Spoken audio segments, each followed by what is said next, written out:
It was supposed to be a toast, but what Madeline raised wasn't a glass, it was a guillotine. The sound of crystal clinking echoed in the high-ceilinged dining room, delicate and hollow, like the family we were pretending to be. I hadn't stepped into the foster house in nearly 4 years, not since Ellie was still in pull-ups. But now I was back, seated at the far end of the long mahogany table beneath the chandelier that used to cast dancing lights on my father's face while he told bedtime stories after dinner. Today, that light caught the silver streaks in Richard's hair and the tremble in his hand as he lifted his water glass. He looked older, smaller, but there was still a kind of quiet dignity in the way he held himself, until Madeline stood up, heels clicking like a metronome, counting down something none of us had rehearsed for, except her. She smiled. Not the kind of smile you give at a birthday, the kind you give when you've just checkmated a king.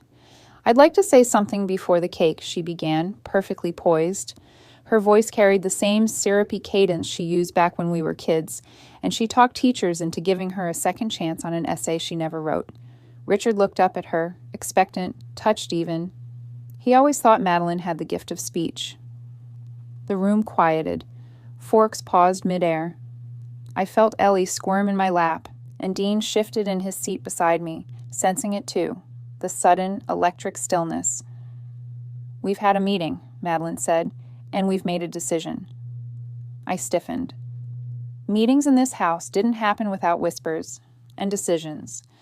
Decisions here always cost someone something. She continued, "As of this week, ownership of the Foster estate has been formally transferred. Dad, you're no longer on the title." Richard blinked. His lips parted, but no sound came out. Caleb, ever the silent executioner, produced a manila folder from beneath the table and placed it in front of him. "It's all there. Notarized. Final." The room was frozen, except for Ellie, who was trying to reach for the napkin ring shaped like a swan. I reached for her hand and squeezed it, gently pulling her back toward me. She didn't need to touch anything cold today. Richard leaned forward, squinting at the documents like they were written in another language. "I don't understand." Madeline tilted her head.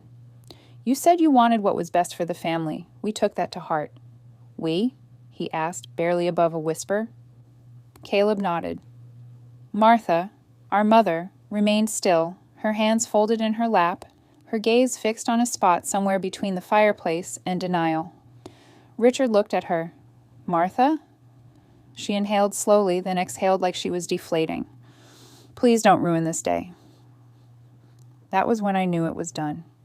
The chair at the head of the table, the one he'd always sat in, had been pulled away before the party started. I thought it was for a new arrangement, a design choice. But now it was clear. It wasn't an accident. It was a message. Richard slumped back in his chair. His shoulders sagged. He looked at no one. He just stared at the table, at the wood grain he'd refinished himself 20 years ago after a wine spill during one of Madeline's high school debates. Dean reached for my hand, but I didn't take it. I looked at my mother, then at Caleb, then Madeline. Each wore a different version of the same expression: control, satisfaction, triumph. No one spoke. Not one person protested. Not one eyebrow lifted. Even the help, people who had worked for my family for decades, pretended to be busy adjusting silverware or refilling water glasses. I swallowed back whatever trembled at the edge of my chest. Not grief, not yet. Something sharper, something waiting. Ellie tugged at my sleeve and whispered, "Why did Grandpa look sad?" I didn't answer. I couldn't. Madeline raised her glass. "To family," she said. "To the future," Caleb added. I held Ellie tighter. "They think he'll just walk away. They think I will too." The house smelled like lemon polish and betrayal. The scent hit me the moment I walked into the kitchen. It was too clean, sterile in a way that felt deliberate, like they were trying to scrub history off the walls. I stood by the sink, fingers grazing the edge of the countertop where I used to crack eggs with my father for Sunday pancakes. That was before Madeline started making reservations for brunch instead. Richard sat at the table, his hands wrapped around a cup of black coffee he hadn't touched. His posture was different now, bent not just by age but by something heavier. defeat. I poured myself a cup of decaf and sat across from him. The chair creaked under me, the same one I'd pulled out from under Madeline as a prank when we were 12. He didn't look up. "Dad," I started, keeping my voice soft, "about what happened." He shook his head. "It's already done, sweetheart." "That doesn't make it right." "I signed it." "No, you didn't." I watched his face carefully. "Not the way they're saying." His fingers twitched on the mug. Outside, Ellie was drawing chalk suns on the back patio. She hummed to herself, unaware that the roof above her was slipping out of our hands. Richard's voice was barely audible. "It's their time now." "You built this house." "I built it for them." I stood abruptly. I couldn't listen to another second of this martyrdom wrapped in nostalgia.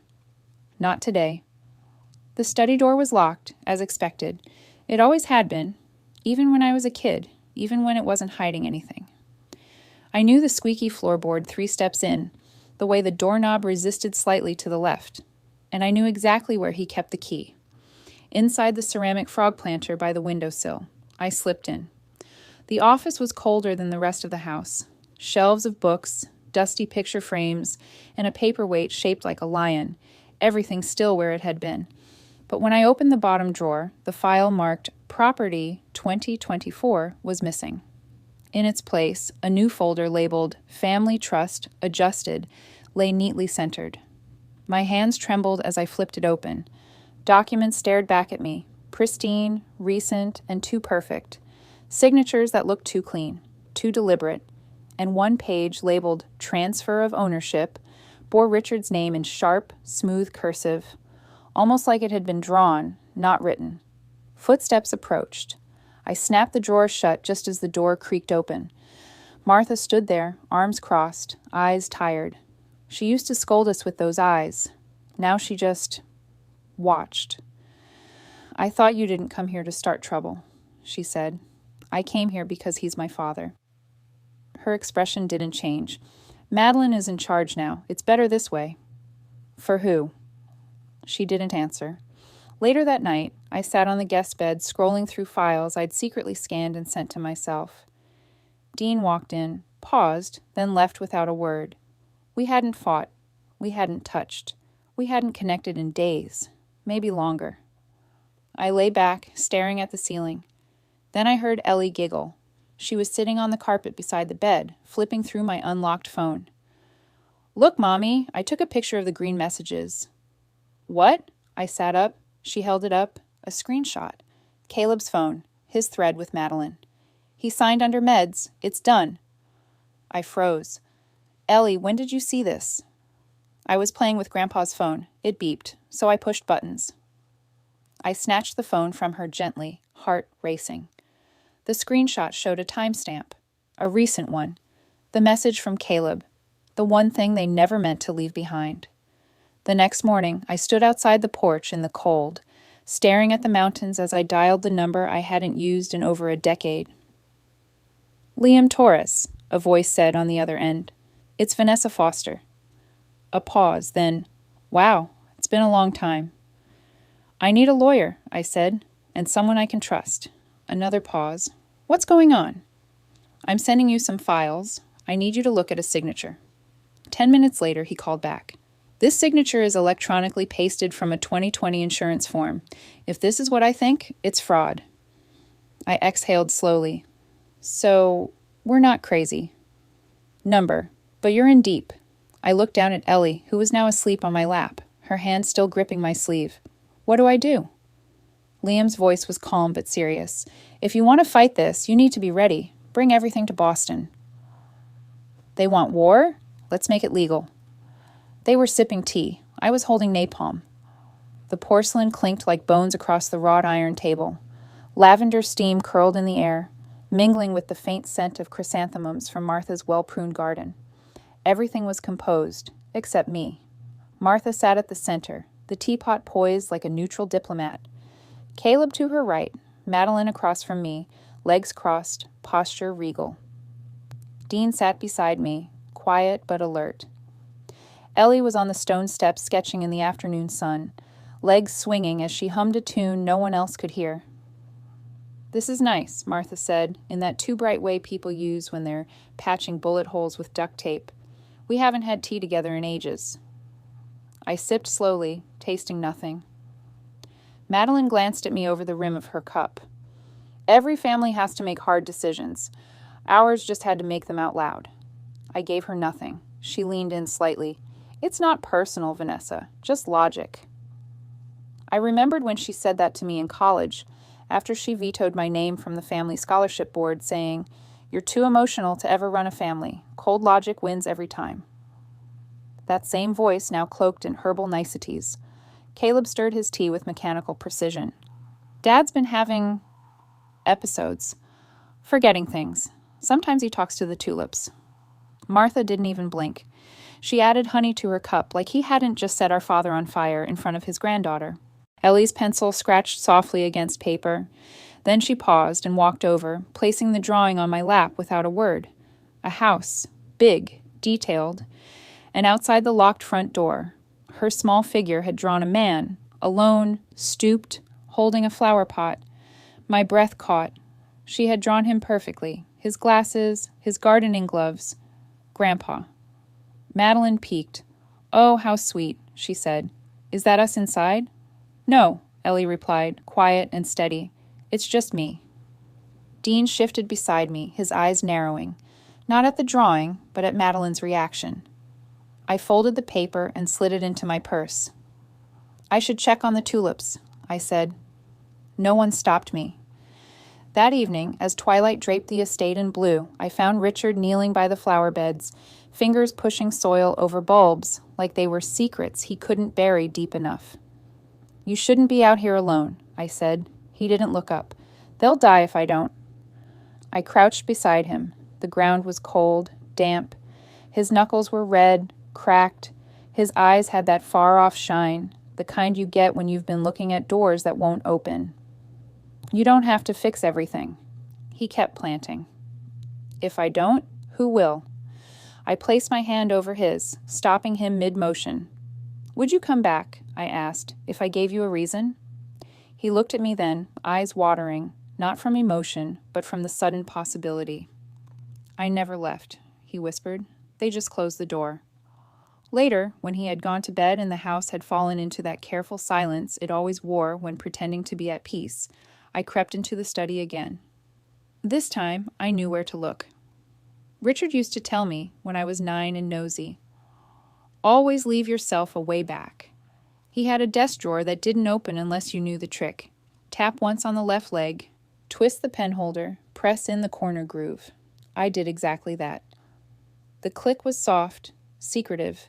Inside, wrapped in an old newspaper from 1997, was a faded manila folder. The original title deed.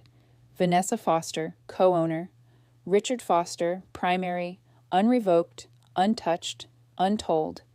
The real story, buried in oak and silence. They thought they'd erased him, but the ink was still there, bold, black, and legally binding, and they hadn't burned the right page yet. I held the folder close, like a match waiting to be lit, and I smiled. They thought I came to make peace. I came to detonate the truth.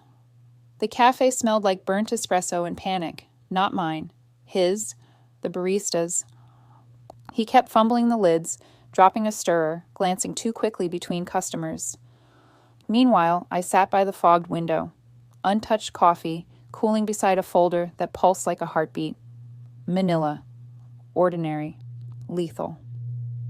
Liam slid into the seat across from me, his tie loosened, rain speckled across his shoulders. "Let me see it," he said. I handed over the folder without a word. He opened it, scanned, flipped through, then looked up sharply. "This is the original," he said. "The deed from 97. "Found it in a compartment inside Dad's desk," I replied. "Still sealed in a newspaper from the same year." He kept reading. "And this?" He pointed to the printed screenshot tucked behind the deed. I took a slow breath. Ellie accidentally screenshotted a text between Caleb and Madeline. "He signed under meds. It's done." "That's the smoking gun." Liam nodded slowly, like the gravity was still settling. Then I reached into my coat pocket and took out the small flash drive. "And this is the voice recording," Madeline at the T. She said it out loud. She was proud. He inserted it into his laptop. A beat later, her voice filled the quiet hum of the cafe speakers. He signed while sedated. Caleb made sure of it. Liam exhaled. Okay, he said. This is more than enough.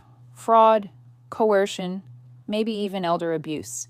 We can request an emergency injunction, possibly reverse the entire transfer. And criminal charges? If the court sees it the way I do, yes. I didn't flinch. Not even then. Vanessa, he said, voice lower now. You sure you want to go through with this? No, I said, but it's what's right. Later, alone in my car with the heater on full blast and my hands still shaking, I remembered the night I first wanted to leave this house. I was 16, sitting outside in the driveway in the dark, listening to my parents fight inside. Mom wanted to sell. Dad refused. I remembered the exact sentence he said through the walls, "If we lose this house, we lose our spine." Now they'd tried to cut his spine out. Not this time. My phone buzzed. Dean, are you okay? Yes, just tired. You don't have to do this alone. I stared at those words for a long time before replying. I know, but it started with me. It ends with me. The next morning, Liam and I sat at his office, a small suite above a law firm that smelled like copier toner and moral consequences. I signed the filing papers with steady hands. Every stroke of ink felt like armor. Liam watched me carefully. Once we file, he said, they'll come after you. Legally, personally. Let them, I said. I've walked alone before. This time, I'm holding fire. He nodded, closing the folder like a casket lid. We file tomorrow, noon. Make sure your father's with you. If they wanted a show, I gave them a finale, scripted in truth, delivered with fire. The living room had been staged like a courtroom in drag. Brass lamps shifted to face forward, family portraits discreetly removed, and a polished oak table placed dead center like a makeshift altar to authority. Madeline stood at the head, sleek in a navy suit, lips painted a color that didn't forgive. Caleb flanked her, pale and blinking too often.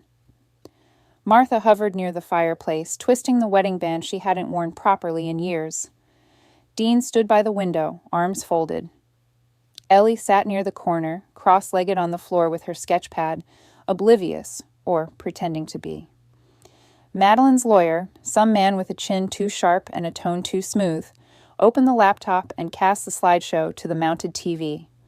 Bullet points scrolled, asset alignment, estate sustainability, protecting legacy. She didn't even bother hiding her smirk. I know today is difficult, Madeline began, her voice smooth as lacquer. But leadership requires clarity. Dad's transition has been long in the making, and that's enough, I said. She blinked, slightly annoyed. Vanessa, you'll get your turn. No, I said, standing. This is my turn. I reached down and placed the black folder on the table, thicker than hers, heavier than her words. Its spine was cracked. Its label read only one word, truth. Liam, seated beside me in gray with eyes like scalpels, opened his briefcase and began distributing copies, neatly labeled tabs, one for each person in the room. What is this? Madeline asked, her tone shifting an octave. Documentation, Liam said. Legal, verifiable, dated, witnessed. Inside, the original 1997 title deed. The electronically overlaid signature Caleb had copied from a 2020 insurance form. Screenshots, voicemails, text threads, and a transcript of Madeline's own voice, arrogant, assured. I had to push it through. Her voice echoed across the speaker I'd hidden inside a bowl of potpourri. He was high on meds. He didn't even know what he signed. The silence afterward felt weaponized. Caleb sank deeper into his chair. Martha whispered, "That can't be real." Liam, "The timestamp confirms it. The metadata holds." And then, right on cue, almost scripted, Richard entered. He walked slowly, but with purpose, his steps deliberate, the cane barely touching the floor. His coat was pressed. His eyes were clear. Madeline paled. "Dad," she said too quickly, "you don't have to." "I never gave up my home," Richard said, voice low but resonant. They stole it while I slept. No one moved. I was recovering. You drugged me with compliance. You brought papers into my room, and you watched me sign while pretending to care. Caleb opened his mouth, closed it. Madeline took a step forward, eyes darting from Liam to the documents. This is a setup. He's confused. This is elder manipulation. Dean stood. Madeline turned to him, almost grateful. Dean, please. You know me. You know I believed you, he said, voice low and steady. I stood by you. I defended you. But this is who you really are. She blinked. That was her tell. The one I'd seen in high school when caught cheating on a math quiz. Always the blink before the lie. Dean stepped back, from her. Liam cleared his throat. Effective immediately, he said. Ownership of the Foster estate is frozen pending formal investigation. We'll be filing fraud charges with the Vermont Civil Court. Madeline lunged, straight toward the folder. I stepped into her path, one hand raised, not to strike, but to stop. You've stolen enough, I said. She froze, seething, inches from me. The room held its breath. Behind us, Ellie colored quietly. Her new drawing faced downward, but I would find it later. A house with 3 stick figures inside. Grandpa, Mommy, her, no one else. They still knocked, but I had already changed the name on the doorbell. The morning light filtered through the kitchen windows, gold and quiet. It touched the tiles, the wooden countertops, the stack of clean plates by the sink. For the first time in years, the Foster house felt warm. Not the kind that came from heating vents or electrical bills, but something softer, earned. Ellie sat at the table, hair tousled, humming while she dipped her paintbrush into a tiny palette of colors. I watched her carefully draw stars on the edge of a wooden picture frame, the one we were rehabbing for her new room, the very room I grew up in. Careful with the green, kiddo, I said. That's permanent. She grinned. So is this room. You promised. I smiled back. I did. Upstairs, Richard was organizing his bookcases. I could hear the soft thuds of old novels being moved, the squeak of the ladder he refused to let me throw out. The air smelled faintly of lemon polish. This time not betrayal, just renewal. The doorbell rang around 11 o'clock. I knew it wasn't Dean. He had come by a few days earlier, stood on the porch with his hands in his pockets, told me he was proud, then left without asking to come in. That was fine. Some bonds aren't meant to be reset. They're meant to be released. I opened the door and found no one there. Just a small envelope tucked behind the mailbox. Martha's handwriting. Inside, a note on simple stationery. I was afraid, not blind. That was all. I folded it and set it beside the kettle. No return address, no request for entry. That too felt right. The legal paperwork had finalized 2 days earlier. The title now read, Foster, Richard and Vanessa. Liam sent a message that morning. It's done. No appeals filed. They're not coming back. Later that afternoon, Ellie ran through the garden barefoot, her giggles echoing down the hedges as she chased a ladybug. Richard sat on the stone bench by the tulips, now finally blooming. He looked up as she barreled toward him and opened his arms. My sunbeam, he said, lifting her into his lap. She nestled in, fingers curling into his jacket. I froze in place. He hadn't used that nickname in 20 years, not since I was her age. I turned away so they wouldn't see the tears. Near sunset, I carried the brass plate I had ordered last week down to the front gate. It was heavy, etched with care. I unscrewed the old, weather-worn sign, then, with steady fingers, affixed the new one, Foster, R and V. It gleamed in the fading light. I ran my hand over it once, then twice, just to be sure it was real. Inside, the fire was already going. Ellie had dragged every throw blanket in the house onto the couch and was building some sort of fort. Richard sat beside her, flipping through the pages of a gardening catalog. I made tea. Real tea this time. No performances, no passive-aggressive sugar cubes. The knock came just after dark. Sharp, 3 taps. I opened the door to nothing again, but this time there was a letter on the welcome mat. Cream envelope, embossed seal, from Madeline's lawyer. I didn't open it. I walked it to the fireplace, lifted the grate, and dropped it in without reading a word. The flames curled around it fast, the envelope twisted, darkened, disappeared. Outside, the stars were beginning to show. Inside, I was finally home. The house once used to silence became a home again, not through forgiveness, but through fearless confrontation. What was stolen in whispers was reclaimed with proof, and no lie, no signature forged in the dark, could stand against the weight of truth in the light. Justice didn't roar. It stood still, unshakable, until the guilty could no longer look away. Like the final chord of a long-forgotten melody, justice may arrive late, but it resonates powerfully once it's heard. No wall of lies can stand forever against the tide of truth.